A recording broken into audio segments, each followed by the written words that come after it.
Did you know there are over 15 types of input devices you use every day, but only recognize a few? But here's the real question. Do you actually know how they work?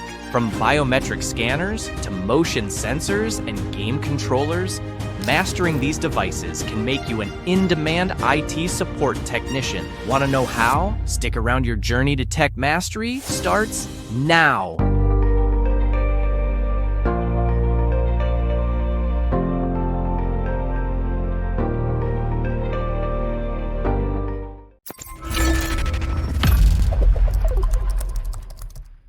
One of the most basic input devices in a computer is the keyboard. A keyboard is a device that allows commands to be entered on the computer.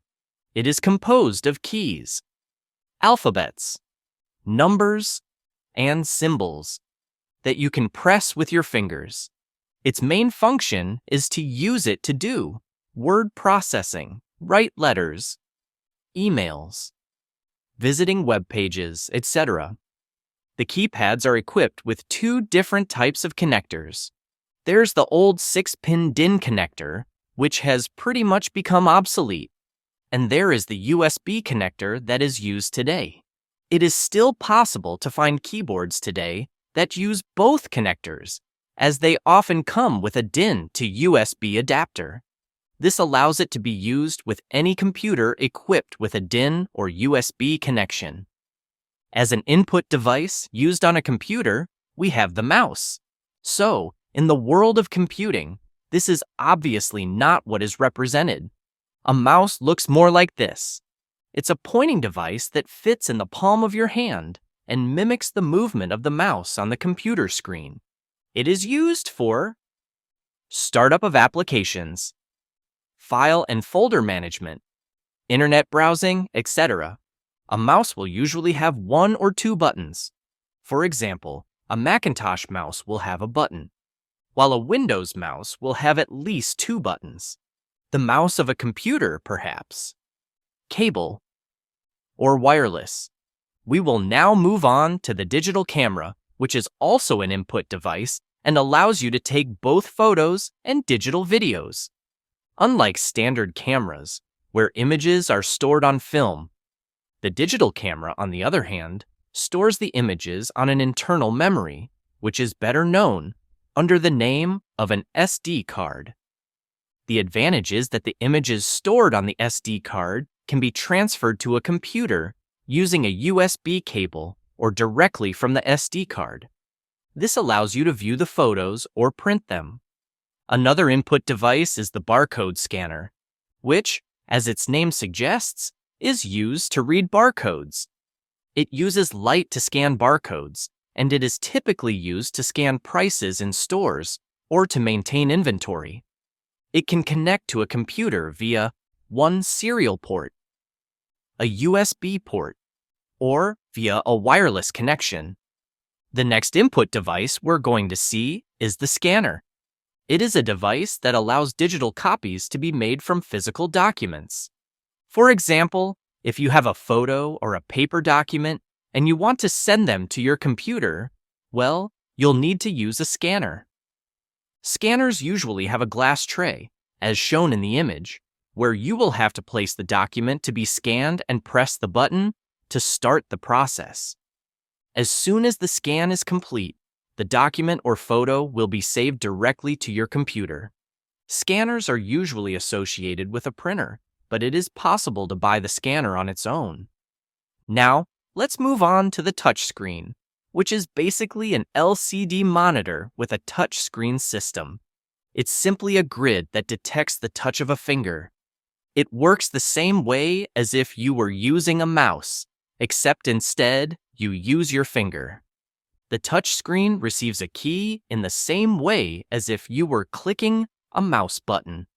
That is, one mouse button click is equivalent to one finger tap, and two mouse button clicks are equivalent to two finger taps.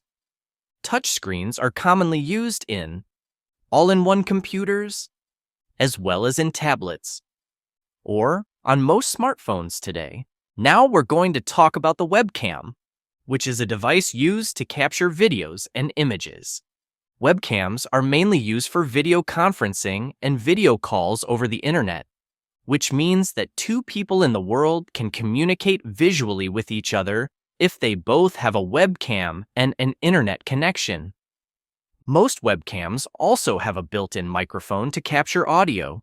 The webcam also connects to a computer via a USB cable, and this type of device is often used with messaging apps like Skype to make visual calls. The biggest webcam manufacturers are Logitech and Microsoft. Now let's move on to the multimedia card reader, which allows the computer to read memory cards from devices like cameras that we saw just before. It is a small case that usually has a USB cable that connects to the computer, in which it is possible to insert different sizes of memory cards. For example, micro SD cards. Then, once connected, the data from the memory cards can be read and transferred to the computer. We will now talk about docking stations, which are used for laptops. It's a device that turns your laptop into practically a desktop computer. Laptops usually have smaller keyboards and screens than a desktop PC. That's why using a docking station allows you to have a larger screen and keyboard. To do this, simply place the laptop on the docking station and it will automatically connect to the device connected to it, whether it is a monitor, keyboard, mouse, printer, etc. The advantage of a docking station is that it eliminates the need to connect all the devices individually. And the downside is that there's no universal docking station, so you have to get the specific station for the laptop. Now we're going to talk about the KVM switch. KVM stand for kernel-based virtual machine, which allows you to control multiple computers from a single monitor, keyboard, and mouse. A KVM is usually a box with multiple monitor, mouse, and keyboard ports. Each computer has its own connection to the KVM. The KVM allows you to switch to the computer you want to control using buttons. They come in different sizes, depending on how many computers you want to manage. For example, a low-end KVM will be able to control 2 computers, while a high-end KVM will be able to control 8 computers. The main advantage of KVM is that it can control multiple computers with a single monitor, keyboard, and mouse, which not only saves money, but also saves space. Now let's move on to the Smart TV, which literally translates to Smart TV. It is simply a TV where it is possible to connect the internet. So basically, it's a TV combined with a computer. And since it's connected to the internet, well, you can access web pages, receive the weather, watch movies and series using apps like Netflix or Prime Video. A smart TV can also interact with other people on the internet using video messaging services such as Skype, because many smart TVs also have a built-in webcam and microphone. Television has nevertheless evolved a lot in recent years. We will now talk about smart cards, which is a way of proving a person's identity because usually we carry it on our person regularly. The smart card is the same size as a credit card with a built-in microprocessor chip. To read this type of card, you will need to use a smart card reader. We will now look at the biometric device, which is used to prove a person's identity. This recognition uses physical features, such as a fingerprint scanner. Fingerprint scanners are used to prove a user's authentication. Nowadays, they are much integrated into laptops and smartphones. Simply swipe your finger across the fingerprint scanner to unlock the device or app.